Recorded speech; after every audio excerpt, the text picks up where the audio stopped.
కాబట్టి రేవంత్ సో అదే నేను ఇప్పుడు ఏం చెప్తాను, ఈ మంత్రులంతా సో అలా మెజారిటీ మంత్రులు ఆయనకు అనుకూలంగా ఉన్న వాళ్ళకే పదవులు ఇచ్చుకుంటుండు, ఆయన జై జై అనేటోళ్ళకి ఇచ్చుకుంటు. నిజంగా పార్టీ కోసం కష్టపడ్డోళ్ళకి ఇవ్వాలి, వాళ్ళు కష్టపడితేనే పార్టీ వచ్చింది, మళ్ళీ వాళ్ళు కష్టపడితేనే మళ్ళీ ఎన్నికలకు గెలుస్తాం. జై జై అనేటోంతో ఏమవుతుందిరా, 7 సార్లు షబ్బీర్ అలీ 7 సార్లు పోటీ చేస్తే 2 సార్లు గెలిచిండు, ఆయనకి ఏదో పదవి ఇచ్చుకుంటే. మల్లు రవి అనేటైనా కాలం చెల్లిపోయిన నాయకుడు, వాళ్ళకి చిన్నారెడ్డి కాలం చెల్లిపోయిన నాయకుడు, వాళ్ళకి ఓటు ఎత్తారా? చిన్న ఎమ్మెల్సీకి కూడా చిన్నారెడ్డికి 10 ఓట్లు రాలే. అరే ప్రజల నాడి ఏంది, ఇప్పుడున్న పరిస్థితులు ఏంది? నీకు జై అంటే నువ్వు చిన్నగా ఉన్నప్పుడు వాళ్ళ కింద పనిచేసినావు కాబట్టి, జానారెడ్డి దగ్గర మల్లు రవి వాళ్ళు ఎంపీలకు ఉన్నప్పుడు నువ్వు చిన్నపిల్లగాడు ఉన్నప్పుడు పని చేసినావు, కరెక్టే, కృతజ్ఞత ఉంటుంది. కృతజ్ఞత ఉంటే ఇంటికి పిలిపి 4 వెరైటీల భోజనం పెట్టి మంచి ప్రాన్స్ కర్రీ వండు, రొయ్యల కర్రీ వండు పెట్టి ఓడొద్దంటలేడు. కానీ నువ్వు చేసుకునే నిర్ణయాల వల్ల మొత్తం పార్టీకి కానీ మొత్తం నెగిటివ్ ఇంపాక్ట్ అయ్యే అవకాశం ఉంటుంది కదా. నువ్వు సరైన అభ్యర్థి టికెట్ ఇవ్వకపోతే వాడు గెలవాడు, నువ్వు కష్టపడినని గుర్తించకపోతే వాడు కష్టపడాడు, దానివల్ల నష్టం జరుగుతుంది. చెప్తున్నా బ్రదర్, నేను చెప్పేకాడికి చెప్తున్నా, ఎంత నేను మంచిగా చెప్తున్నా, కొంచెం మొరటుగా చెప్తున్నా. ఎట్లా చెప్పినా అది అంత విజ్ఞత ఉండాలి కదా, అది అలా మేక్ సెన్స్ ఉందా లేదా అర్థం చేసుకొని దానికి తగ్గట్టుగా చర్యలు తీసుకోవాలంటే అహంకారాన్ని తగ్గించుకోవాలి. ఇప్పుడు డ్రెస్సులు అన్ని మొత్తం ఇట్లా ఏమంటారు, చిన్నపిల్లగా డ్రెస్సులు ఎత్తాడు, అవి మడతలు వాడి ముఖ్యమంత్రి ఎట్లుండాలి? నువ్వు చూడండి, కేసీఆర్ గారి డ్రెస్ చూడండి, షర్ట్ చూడండి, చంద్రబాబు నాయుడు గారి షర్ట్ చూడండి, ఎక్కడైనా ముడత కనిపిస్తుందా? మంచిగా ఐరన్ చేసుకుని ఎట్లుంటాడు, ఆ పెద్ద మనిషి లెక్క కనిపిస్తుంది. ఇప్పుడు మోడీ కానీ కేసీఆర్ కానీ మోడీ దగ్గర పోతే ఇట్లా భుజం మీద ఒకటి కప్పుకుంటాడు, చిదంబరం కప్పుకుంటాడు. ఎందుకని? అదొక నేను పెద్ద మనిషి లెక్క ఆ ఇమేజ్ తెప్పేయడానికి. మొన్న 4 కోట్ల మందికి ప్రతినిధివి, ఒక పెద్ద పొజిషన్లో కూర్చున్నావు, ఎట్లుంటావు? చిన్నపిల్లల లెక్క ఎట్లుంటావా? నువ్వు తాతవు కూడా ఆలోచించుకోవాలి. ఆయన చెప్పేకాడికి చెప్తాం కదా, చెప్తే నాకు ప్రతి సడన్గా ఏం చేస్తాం? కష్టపడి కాడ కష్టపడ్డాం, వాయిస్ ఇచ్చే కాడికి ఇచ్చినాం, 8 ఏళ్ళ నుంచి కొట్లాడుతున్నాం. అయినా సరే ఇంత మంచి అవకాశాన్ని సద్వినియోగం చేసుకోకపోతే ఏం చేస్తాం? అప్పుడు ఇక వేరే ఆలోచించాల్సి వస్తుంది. చూసి ఒక్కొక్క విఆర్ఓ కోట్ల అవినీతి చేశాడు, గ్రామ ప్రజల రక్తం తాగిన విఆర్ వ్యవస్థను ఏర్పాటు చేయవద్దని చెప్పండి. అదే బ్రదర్, అది చేయాలన్నా వద్దా అనేది నాకు కూడా కరెక్ట్ అవగాహన లేదు.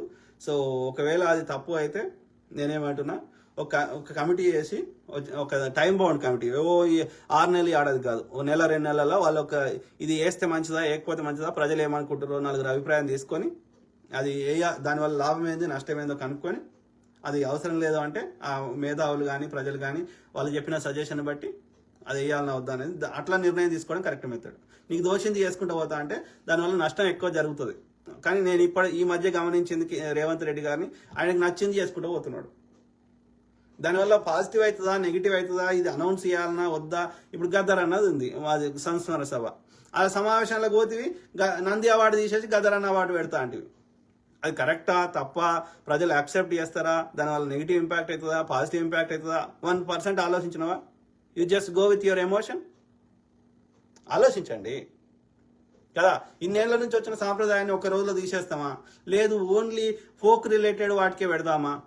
ఏదైనా ఎవరినైనా కనుక్కోవాలి కదా, చర్చించాలి కదా. ఫస్ట్ నువ్వు ఒకటి అనౌన్స్ చేసే ముందు, ఆ సమావేశం పోయే ముందే క్యాబినెట్లో మీటింగ్ పెట్టి మరి ఇది పెడదామా వద్దా అని ఆలోచించాలి కదా.